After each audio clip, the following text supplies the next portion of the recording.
Hey, Sandro. You said you wanted to go for a walk because you couldn't sleep. Do you normally sleep during the day? Whole family is basically nocturnal. Always been that way. And that made a form of sense, since they'd never put up any semblance or front of normality for anyone, not like my father and I. I was keeping a sharp eye on the reactions around us. Anyone who paused to stare would stand out fairly clearly, owed to being immobile, giving me a sixth sense for when my friend might accidentally be visible. I positioned myself strategically to keep his head tilted towards me and to block out eyes with my body. I was very nearly considering buying a parasol to shield him from half the crowds. Then he might even get to lay back on the lawn. You know, it's kind of a crime you have to stay bundled up. You and I are athletic kids. We could be out there in t-shirts and shorts playing volleyball and frisbee with the best of them. Especially you. Have I mentioned how huge you are? I think about it sometimes, wondering if in the future there'll be enough mutants and enough mutant rights activists that turtle people and lizard people and whatever people will be able to walk around like anyone else. Maybe there would still be hatred and racism, but we basically just have funny skin tones, right? One day. Not in my childhood.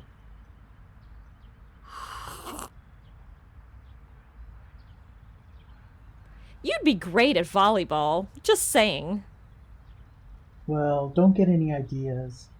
One of the reasons I don't show off my stripes is so that no one ever gets wind that there is a juvenile turtle, much less one wandering the streets on his own, where anyone might try to stage an ambush and get to his parents. Oh, I see. That was important info to keep in mind. About your family. Do your uncles leave the house at night too? Is that how you manage to slip out from under them all the time?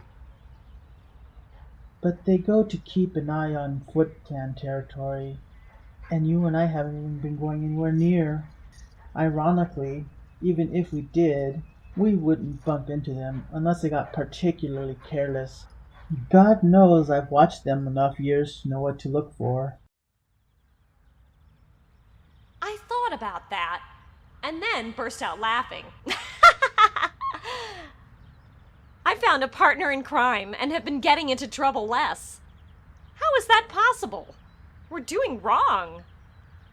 So is your family a bunch of shadowy, nighttime ninja crime-fighting superheroes? Kinda? Who else knows about you all? I've never seen you in the news. Do you guys interact much with other mutants? Or like with New York supers? Clearly someone put together a comic book, so it's not like you're entirely invisible. Oh, a friend of the family did that to open up a revenue stream for us. So, Michelangelo co-writes. Of course he does. Well, that's honest money. Traditionally forged Japanese weapons aren't cheap, and neither do I imagine is keeping a pantry stocked full of food sufficient for a small army of gigantic turtles. Guess not. But as to your question, we all pretty much keep to ourselves. The Foot Clan is quiet, and we're quiet. And when we fight, it tends to happen quietly. I heard Leo put it a funny way, almost by accident once, that we and the Foot Clan are equally miffed when someone else's super people stomp through dragging dirt everywhere because they didn't know to take their shoes off by the door. I knew enough basics of Japanese culture to snicker. Blue turtle confirmed.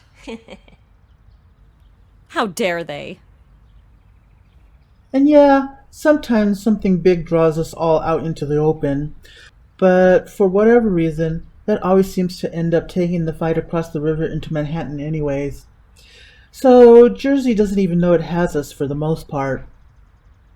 I suppose that wasn't unlike Batman himself, though very much unlike the Joker. Huh. Ninjas are apparently the polar opposite of Tony Stark. Iron Man is probably the butt of a lot of jokes and memes about Americans. I was glad to get that laugh out of him. What about you?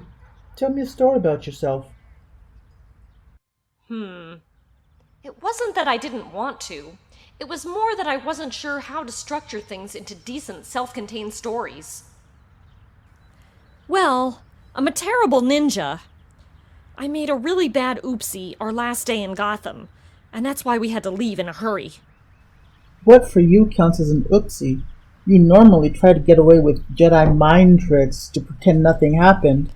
Well, I'm anything but subtle. Do you want to hear the whole story? I somewhat arbitrarily assaulted a mob caravan in the middle of the day. What? What for? Honestly, I'm not even sure anymore. It made sense at the time, and I was really excited about it, and I'd been looking forward to it all week. Anyway, I waited for them at their rendezvous and led by rolling a pipe bomb out into the street. While that was causing a fantastic car crash, I rolled smoke grenades out to obscure the crash site, and I used them, it was knockout gas, to sedate everyone as they stumbled out of the cars and recovered from the explosion, which was really smart of me. There was a lot of live gunfire, but the guys were disoriented, and I took out their guns by throwing knife. Except one guy I had to kill. You did all that for no reason? Ninja life was neither so explosion-tastic nor filled with random acts of violence. Well, it was really fun. And I knew they were on some kind of big job, so what was the harm? Anyway, it turned out that the mob had just kidnapped the 8-year-old daughter of wealthy business tycoon Bruce Wayne, and if you can believe it, she was in the rear car. When the crash happened, she'd fallen between the seats and gotten stuck. And of course, I'd thrown knockout gas aimed for downing men over 200 pounds all over the place. Fortunately, my dad had stalked me to the fight scene and he helped rescue her, and we rushed her to an emergency room and she was okay. But, long story short, I was really sloppy, and we didn't want to end up in any awkward conversations with the police, or Batman, or anyone else, and promptly dropped everything and skipped town.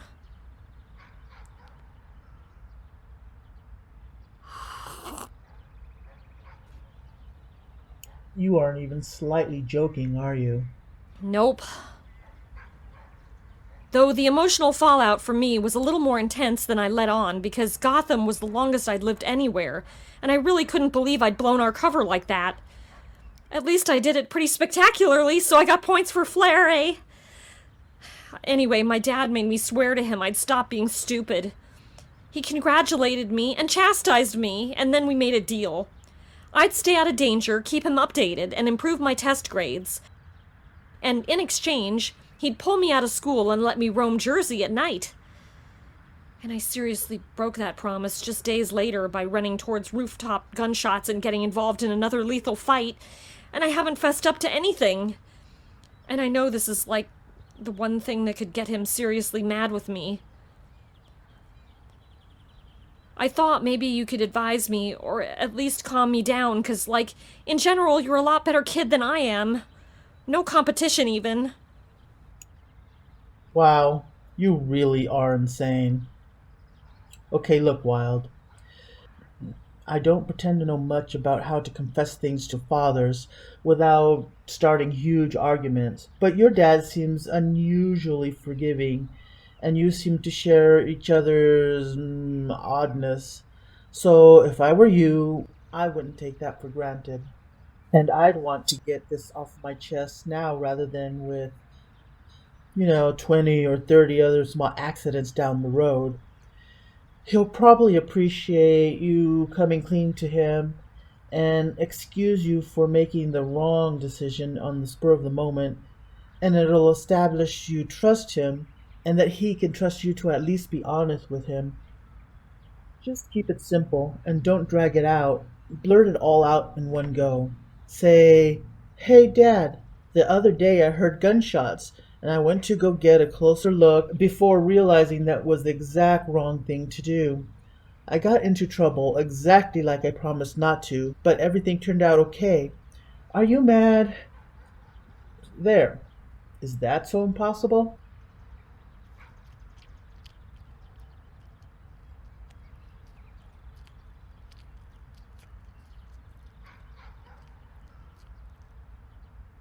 I looked at my feet and thought about it and practiced saying the words in the back of my mind.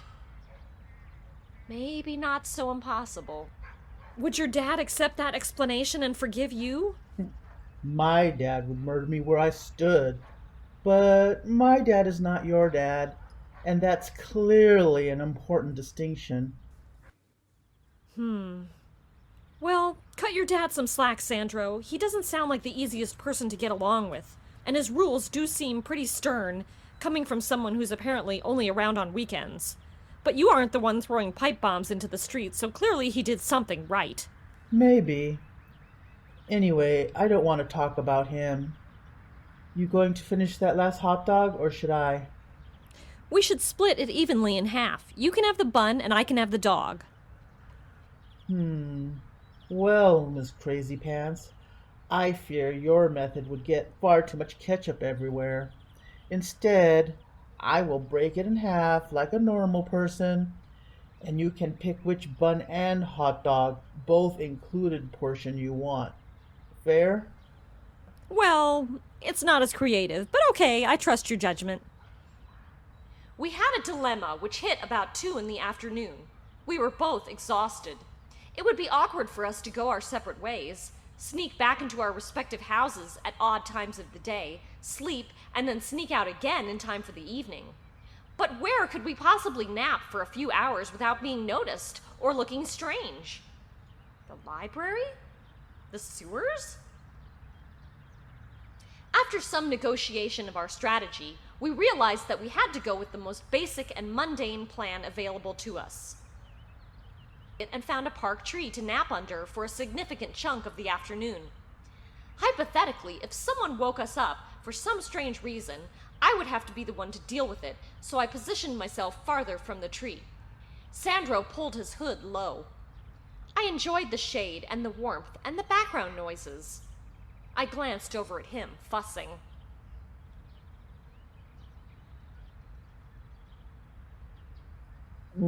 I'm having second thoughts. There, you're completely covered. This is still a terrible plan.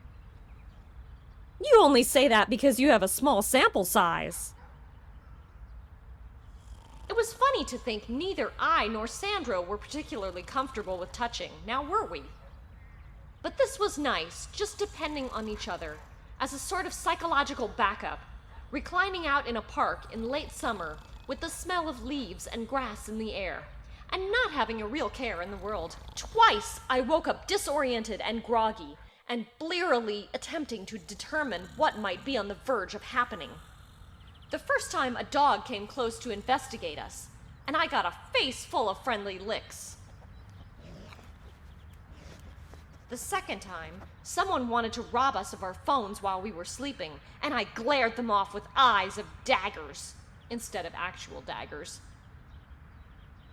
If anything, this confirmed my foresight wasn't completely dependent on having a clear visual on a target.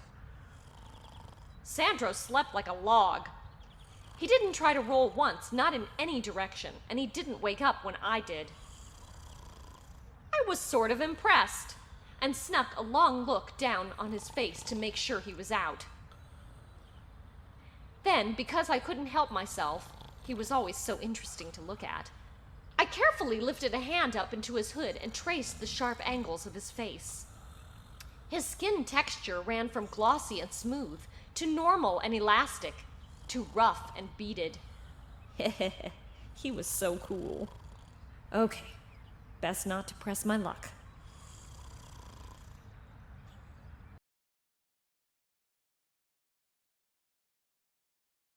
So, can I ask you about the whole future sight thing? Sure. It's not as exciting as it sounds. Well, I gather it has some obvious limitations, or nothing I say would ever surprise you, and you know all the answer to every school test that you took. So how does it work exactly? Well, basically, I see the world as a kaleidoscope. Because everyone and everything has a halo of most likely possible futures bloomed out in reflections around them.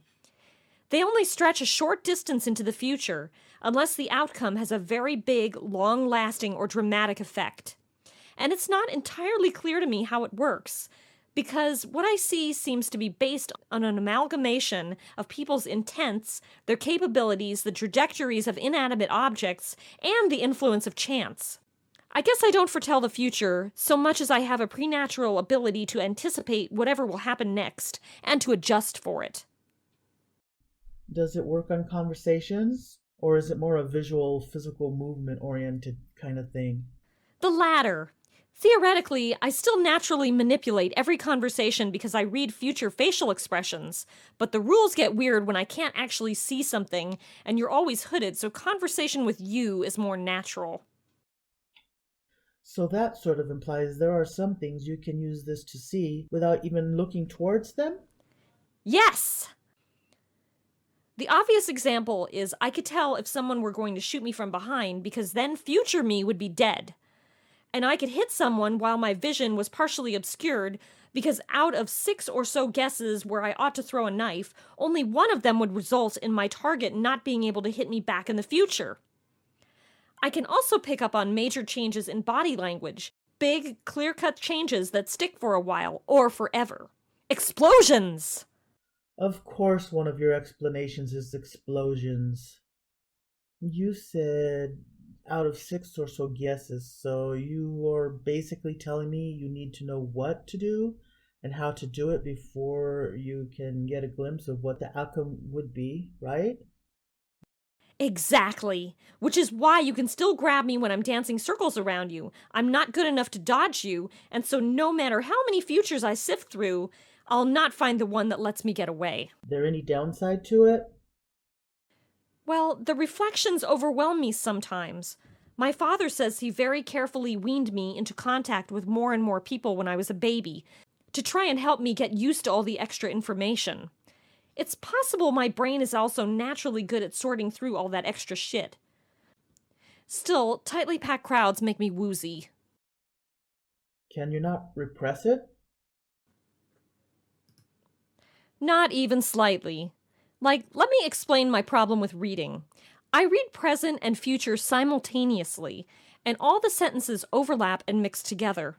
Movies and music and real life are all easy by comparison because everything is continuous and has vocal inflections and goes together in a neat stream. But blocks of text have no reference points. I just get lost. That color coding really helped you out. Seriously, Sandro, you're a genius for figuring that out. And you barely even knew what the problem was at the time. Sometimes simple works. You said it was blurring together, so I suggested you make a different part stand out differently. Clearly have no trouble reading some of your other textbooks, so I get the impression this primarily happens when you're trying to read literature? Or history. A lot of times I give up and download audiobooks. But language arts is the one area where you have to actually read. And you have to be able to do composition, which is hard when you can't read. Dad keeps stressing I need to practice, but it's so frustrating. I get bored. Maybe you just need to know something about the logic and theory behind story structure and plotting, or how they organize history books to try and help you anchor narratives together. I guess that wouldn't help for reading crap like As I Lay Dying or anything else they actually want you to read in language arts. I considered this hardship. Maybe I could try and help you figure out some different ways to approach the problem. You could bring me your course books. Oh? Hey, why not? We can tutor each other in everything. Wait a minute. If we're both homeschooled and we're both in the same grade, what are the odds our parents might just happen to be using the same online teaching services, testing services, and or books or curriculum for us? We must research this further.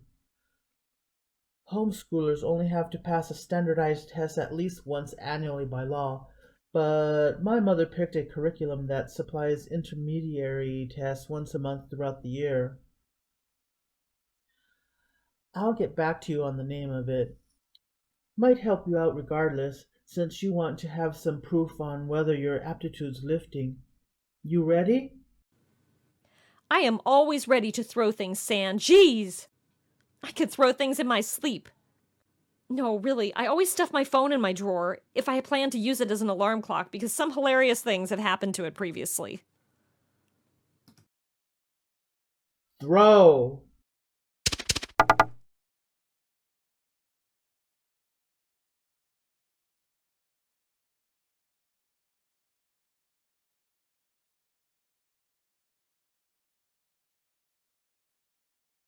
You ready? I am always ready to throw things, San. Jeez! I could throw things in my sleep. No, really, I always stuff my phone in my drawer if I plan to use it as an alarm clock because some hilarious things have happened to it previously. Throw.